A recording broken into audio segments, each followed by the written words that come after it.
This is important work. You don't realize the potential you have to change the lives of people in so many different ways. That which seems extraordinary today will be commonplace in the future. I've got a cell phone in my pocket. 40 years ago, when I started coaching, cell phones weren't even being thought of. If somebody did, it was like on the wrist of a comic character. Extraordinary. Probably wasn't going to happen. Commonplace today. You know, there was a man by the name of Don Scholander back in the late 1960s, early 1970s, that was the first man to break 2 minutes in the 200-meter freestyle. And I know you don't know anything about that for the most part. But Don was way ahead of everybody else in the world. He had the best stroke you've ever seen, was recognized as the most talented athlete that ever put on a Speedo.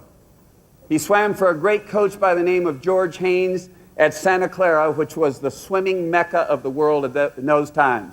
Best coach, best facilities, best situation, most talent. Today, my guess is there's 20,000 people that have gone faster than Don Scholander. Some of those people are women. And let me assure you that it's not due to advanced training. Sure, it's gotten a little bit better. Sure, the equipment and the facilities have gotten better. But you know what the bottom line is? The bottom line is that people believe they can go that fast. There's some people that haven't been coached at all, that have terrible strokes, that have gone faster than Don Scholander. And it's because their belief system allows them to do that. But you know what the great athlete does? And you know what the great company does? They say, if something can be done in 20 or 30 years in the future, why can't we do it today? That's what David Schmidt has done with LifeWave. Now let me tell you how I got in this business. A doctor by the name of Carl Merritt, MD, PhD in bioelectrical engineering. He's into energy medicine. He said, Richard, why don't you try these patches? I tried them on myself. Wow. I felt the results. I tested them. So, the next thing I had to do, because I live in a world that's measured by hundredths of a second. People make the Olympic team by a hundredth of a second, or they miss the Olympic team by a hundredth of a second. And I live in a world where everything is tested. And by the way, I'm one of the leading spokespersons in the world for drug-free sport, especially at the Olympic level.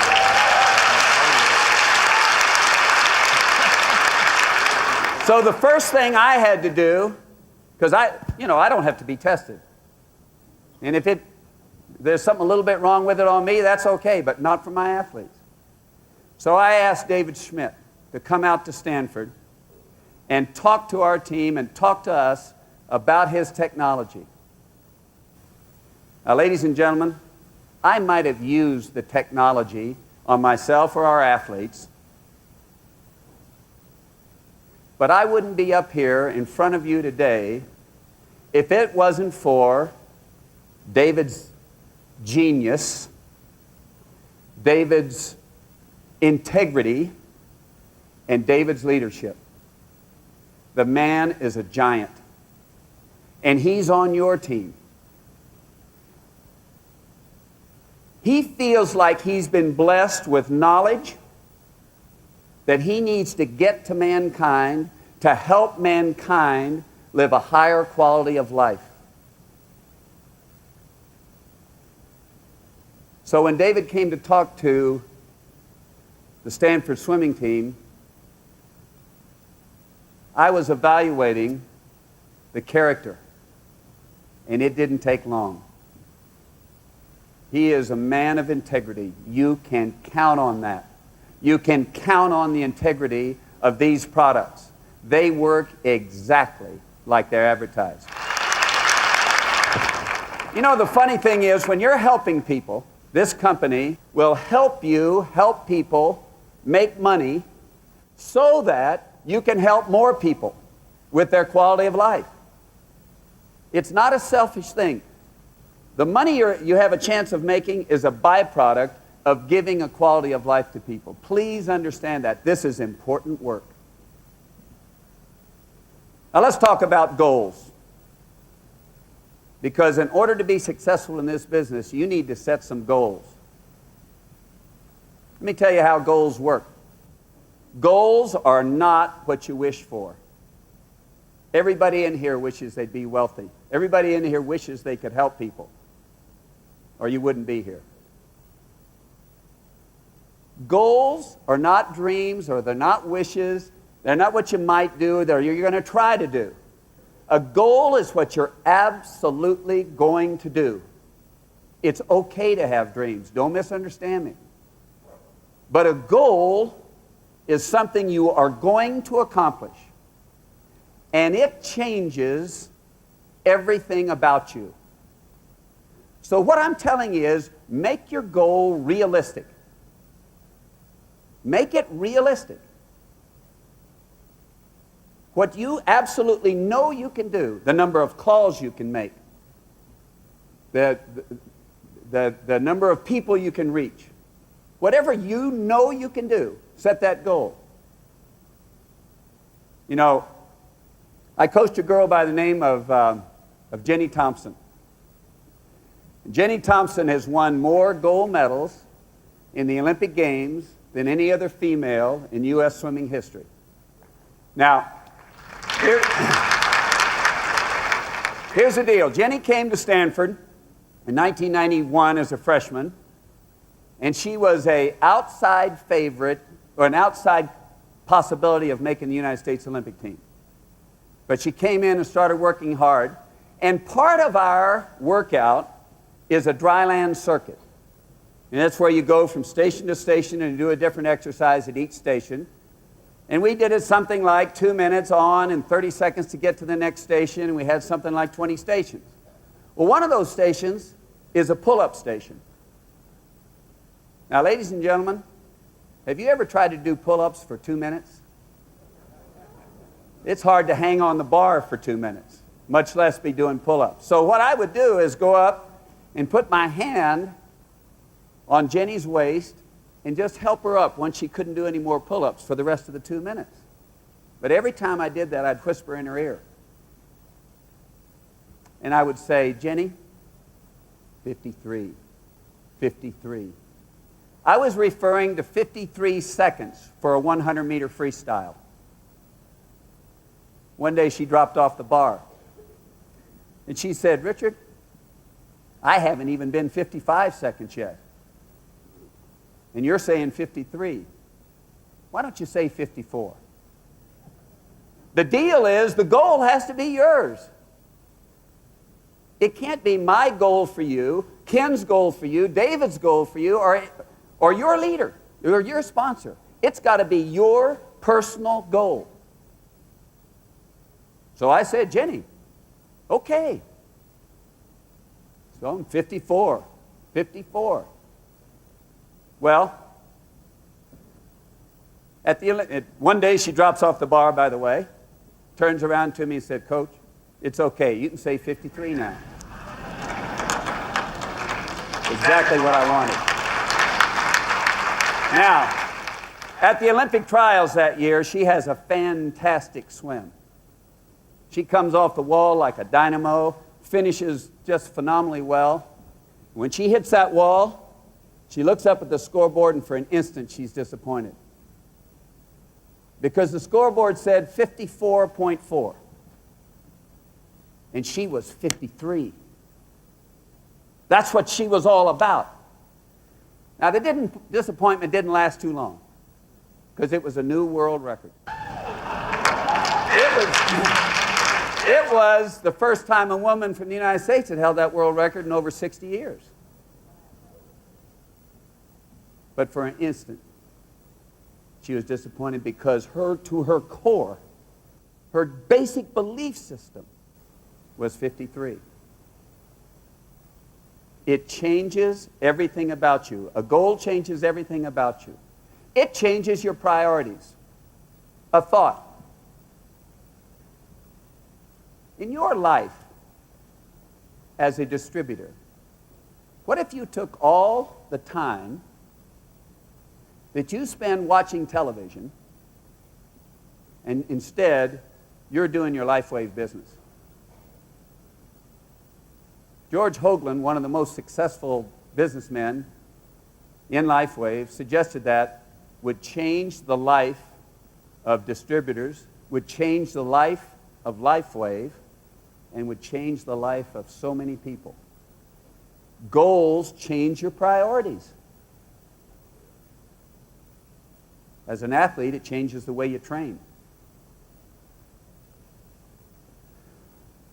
Another thing goals do, they see you through the temporary plateaus and disappointments. You are going to face negativism. I've faced it. I went to the Olympic trials. Our athletes were wearing patches. All kind of rumors came out. They were all dead wrong. A lot of criticism.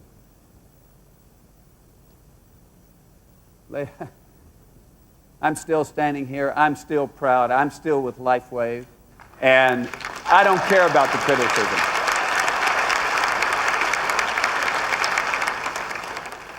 Train yourself so well that when you get to that place where you're uncomfortable or you're discouraged, that you know what your goal is and you just keep coming.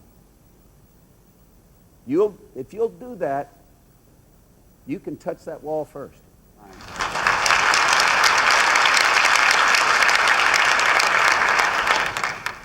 Now, I'm going to tell you a story. Well, by the way, there's one other thing. Goals help you do the little things on a consistent basis that'll lead to your success. Little things done consistently well are far more important than doing the spectacular every once in a while. You know, I watched Pablo Morales train for the 1992 Olympics. And Pablo watched a race the year before where a man by the name of Matt Biondi swimming the 100 butterfly from Cal. Now, I said it, Cal. Guber's in there. Matt Biondi was a great swimmer, by the way, but he made a mistake in the 100 butterfly in the Olympic Games in 1988. He came into the wall, and as he was reaching for the wall, he pulled his head up and back. So he pulled his hands away from the wall. His body was traveling there, but he's kind of pulling his hands away. He got beat by 100th of a second. A little mistake at the critical moment. Now, Pablo noticed that. He went to school. So in the Olympic year of 1992, every day after practice, every day, only 5 minutes, little thing, 5 minutes, Pablo worked on streamlining the finish. There wasn't a coach around. They were all going to dinner. The other athletes were gone. Pablo Morales wins the Olympic gold medal in 1992 by 3/100ths of a second. And you know what happened at the end? He came up that short. He streamlined into the wall to win. Little things done consistently well add up to the spectacular. Now, I had the honor of coaching a young lady for 3 years prior to the Olympic Games in 2000. Her name is Misty Hyman. And everybody, or a lot of people in our sport, remember that, you know, she won a race. But the whole story is that about 13 months before the Olympic Games, The United States was swimming in a meet in the Sydney Olympic pool. It was a kind of a dress rehearsal for the Olympic Games, and we were swimming against the Australians in kind of a dual meet deal called the Pan-Pacific Championships. And in the 200 butterfly, this is, again, 1 year before the Olympic Games, in the 200 butterfly, Misty Hyman goes out and at the 150, which is 3/4 of the way through the race, she's in the lead.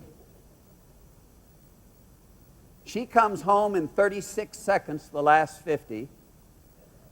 And Susie O'Neill, a great swimmer, comes home in about 33 seconds. Now, ladies and gentlemen, if you don't know that, that's ugly. That's like a freight train going by a hobo. And after the race, Misty is really discouraged. She's crying. And I meet her at the end of the pool. And we walked on a stairway back to the warm-up pool underneath the bleachers, kind of by ourselves. And we're walking along, and she's saying, Richard, you know, I don't even know if I deserve to try out for the team. I don't know if I deserve to be on the United States Olympic team. I just can't get the job done. She had lost to Susie O'Neill that way about 10 times in her career. So I'm walking along, and I'm thinking, what am I going to say to this girl? And I said, Misty, I know that you're the only person on the face of the earth that can beat Susie O'Neill next year in the Olympic Games. But it's not important what I know. It's important what you believe. It's not important what I know about this business, about this opportunity to help people. It's what you believe that counts. Then we're walking a little bit more, and I said, Misty, you've got 3/4 of the race figured out. All we have to do is make some changes so that you know how to get home that last 50. And you can't keep doing the same things you're doing in practice and have a different result. You've got to change what you're doing in practice in order to have a different result. Same thing in this business, ladies and gentlemen. If you haven't been successful in this business yet, other people know that can be done, therefore. Change what you're doing. Learn from the best, and they want to give it to you. So Misty Hyman made some decisions to change some things. Then she had a great year of training. She worked hard. However, for the first time that year in the NCAA championship, she did not win an individual event. Did not win an individual event.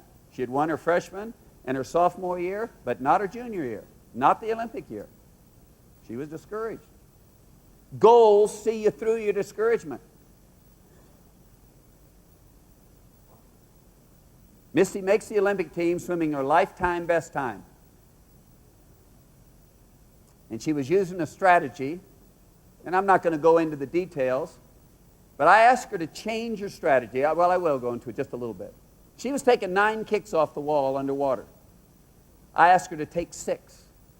Now, Misty had always taken 9, and she swam her lifetime best going 9, but she didn't have a chance to win a medal, or certainly not the gold medal, taking 9. She needed to make a change. This is 4 weeks before the Olympic Games. I asked her to change her strategy from her best time in order to get to a higher level. Again, do you think that's my decision? It's Misty's decision. Well, Misty made the change and had a phenomenal training camp. Just extraordinary.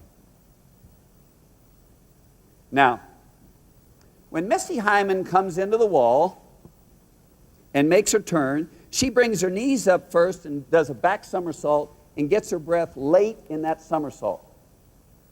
Her 2 main competitors in that race come into the wall, raise their head first for a breath, which makes their body long. They can't rotate from there. Misty Hyman took her 6 kicks underwater, and then on her first stroke, does not take a breath. So she's taking the momentum of the swim right from the wall into the swim. The other 2 girls take 2 kicks underwater. They come up and get a breath, and they're vertical. Now, one of those people swimming, and then they have to restart, by the way. One of those people swimming is Susie O'Neill. Susie O'Neill was a defending Olympic champion. She was the world record holder. She hadn't lost the 200 butterfly in 6 years. But somebody wasn't paying attention to the details, to the little things. Somebody let the training... You know what happened? Somebody decided, and I don't know whether it's a coach of the athlete, decided to skip part of the training. Now, she was a hard worker. She was strong. She had experience.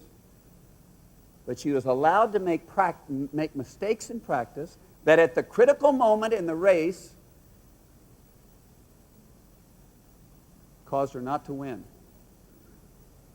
On the other hand, Misty, when she comes out and doesn't take that breath, she didn't have to think about that because it was part of her training. She did it every day in practice. She didn't have a decision to make. The past does not equal the future.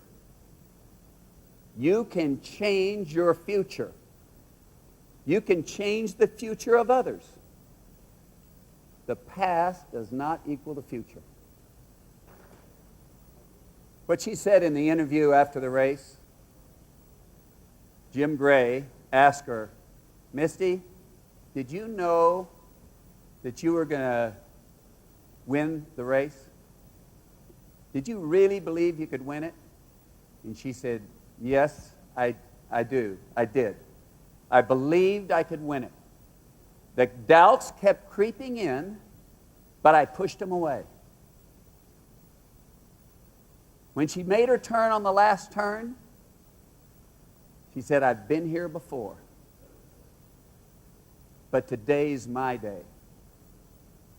Ladies and gentlemen, today's your day. Live your goals.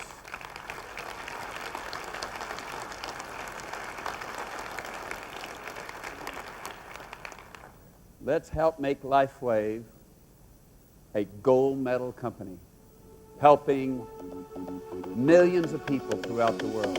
Thank you very much for your time.